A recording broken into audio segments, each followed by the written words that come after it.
World Fixes Spacetime. In today's video we have an interview with Tyler Gray from NASA Spaceflight. If you enjoyed today's video, don't forget to like and subscribe. Enjoy. Can you tell everyone a bit about yourself? Yeah. So my name is Tyler Gray. I am a journalist for NASAspaceflight.com. I've been working with them for about 2 years now. Well, almost 2 years. Um, I cover various ranges of topics from launches, tests, uh, various things going on out in space. And I every day I can't believe that this is my job. It's been a lot of fun working for them, and you know, I'm very passionate about space flight. I love space. I love rocketry, and I also love other things like uh, car racing and engineering. And but mostly, I'm a fan of space flight. Okay. What really ignited your passion for space?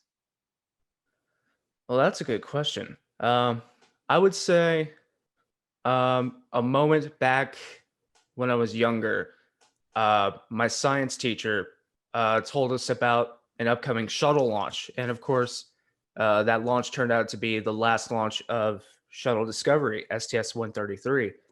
So I hopped off the bus that day and managed to get home just in time to watch the launch. And seeing Discovery take flight on that day, and hearing the call out from shuttle launch control, that was a seminal moment for me. Just seeing a spacecraft with the name Discovery take to the skies, it was quite a beautiful moment. And I would say that really uh, kicked off my passion.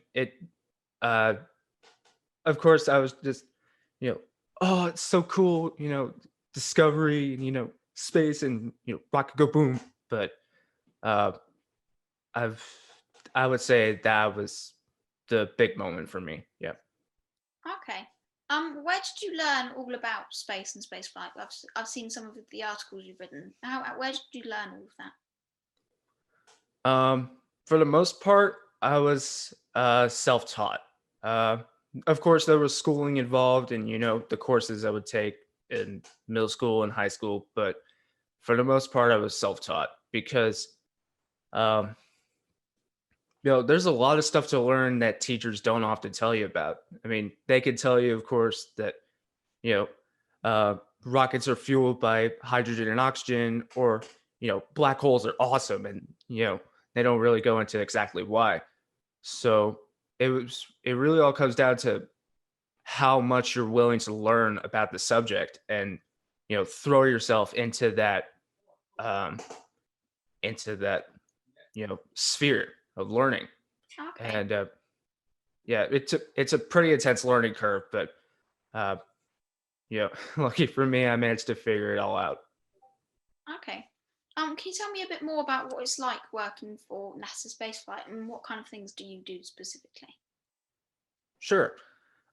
So of course, I write articles. I write them every so often, but I also can go to can cover things in person whenever need be, or whenever I have the opportunity. Uh, so I've been trying recently to go down to SpaceX Boca Chica to cover Starship tests, and eventually I hope to go back to Florida and cover launches from there once I get fully vaccinated. Um, but yeah, just writing articles whenever I can, and keeping up on social media with the current events happening, and there's a lot happening right now. So, but yeah, for the most part, I would say just you know writing pieces when I can and keeping up. Okay. What did you do before you went to work for NASA Spaceflight? So, um, I currently, well, I'm still at this job currently, but I work in construction just as my day job. So I guess you could consider my uh, job with NSF as a side job for the most part. Um, It's an okay job. It gives me the experience I need to work with my hands and use basic tools to do the job. Um, but it is a uh, uh, hard working job. You work a lot of hours and you got to put a lot of time in to get the amount of pay you want. Oh, And it's a lot of work, but it's good work, and uh, I do get paid a lot, so that's good in that regard. okay. Do you think the present space exploration is a good idea, or do you think we should be focusing on things down on Earth like climate change? So that's a good question. Um, I love what my boss at NSF said a while back, Chris G, and I know you interviewed him a while back. Um, I don't see I don't see why we can't do both. Um, there's a lot of stuff that we do out in space that benefits uh, life here on Earth, and most of the technologies that we developed uh, were developed because we tried and tested them out in low Earth orbit on the International Space Station, and even beyond. The shoes that we wear today were based off the Apollo astronaut boots. uh, Computer technologies, cell phone technologies, those were all tried and tested on the ISS. Water purification systems, and the list goes on pretty much. And, you know, there's a lot of things about climate change that are being worked on right now at places like the International Space Station. Um, and even on Mars, Christy talked about the instrument on Perseverance that uses uh, carbon dioxide from the atmosphere and turns it into oxygen. And eventually, we're going to be using uh, sort of the same process for methane to make liquid fuel. And figuring out how to use those same systems to make liquid natural gas here on Earth could benefit a lot of things. So, uh, yeah, Oh, just TLDR, I would say, why can't we do both? You know, Going out into space benefits pretty much all of us down here on Earth. okay. Do you think having more people on different planets is a good idea, or do you think we should stay on this planet, get everything sorted out, and then go and live on another planet? What do you think? Um, I would say becoming a multiplanetary species would be great for us, not just for the survival aspect of things, but um, getting us to expand our presence in ways that we haven't seen before. And exploration is pretty much in our blood. It's part of our human genome, so to speak. And getting to experience those things and see new parts of the universe that we haven't seen before with our own eyes. Um, it could uh, it could really change the way a lot of people see ourselves and see the world around us or see the universe around us. So uh, I think I'm probably being too optimistic and too inspirational here, but I would love to one day see humans go even further than Mars, um, at least in the current scheme of things. So yeah, I'm all for human exploration. Okay.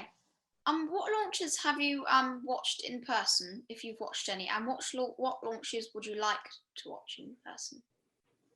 Oh, I love this question.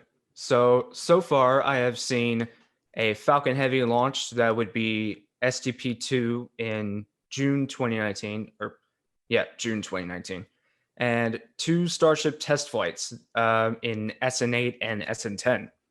Um, and there's something so cool about watching a Starship test flight, um, because it involves it involves a maneuver that has never been tried before. It's never been tested before, and the fact that SpaceX managed to do it on their first try and is managing to do it reliably, so to speak, is pretty astonishing. Um, and in terms of the ones that I want to see, I wouldn't say no to any of them. But the ones that are high on my list are Falcon 9, Atlas 5, Delta IV Heavy before it retires, um, Ariane 5, and even some of the newer ones coming up. You have Vulcan, SLS, New Glenn. You also have Electron, or of course that's not in the ones coming up, but an Electron launch from either New Zealand or Wallops would be good.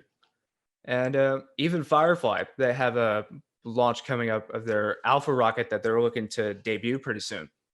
And I've been following that company ever since they got revived. So uh, seeing a launch from them would be fantastic, pretty much. But in terms of the ones I want to see, I wouldn't say no to any of them. Okay. What's your plans for the future regarding NASA spaceflight? Will you stay there and carry on what you're doing, or do you think you'll go on to another job reporting space stuff? So I don't really see myself leaving NSF anytime soon. Um, Not just for the job aspect of things, but uh, we have a really great team here at NSF, and the group of people that I work with are some of the best in the business, and they're also some of the nicest people that I've ever met. Um, and so I consider them a lot of great friends, and I want to be able to keep doing what I do and uh, keep maintain those friendships, and see where we go from there. So um, not I don't really see myself leaving anytime soon. No. Okay. That's all the questions I've got for you today. You had some very interesting answers to my questions, and I Mm. hope you have a good rest of your day. You too, Felix. It was nice to come on and do this interview. You too. Bye. Bye. Thanks for watching. If you enjoyed today's video, don't forget to like and subscribe. Bye.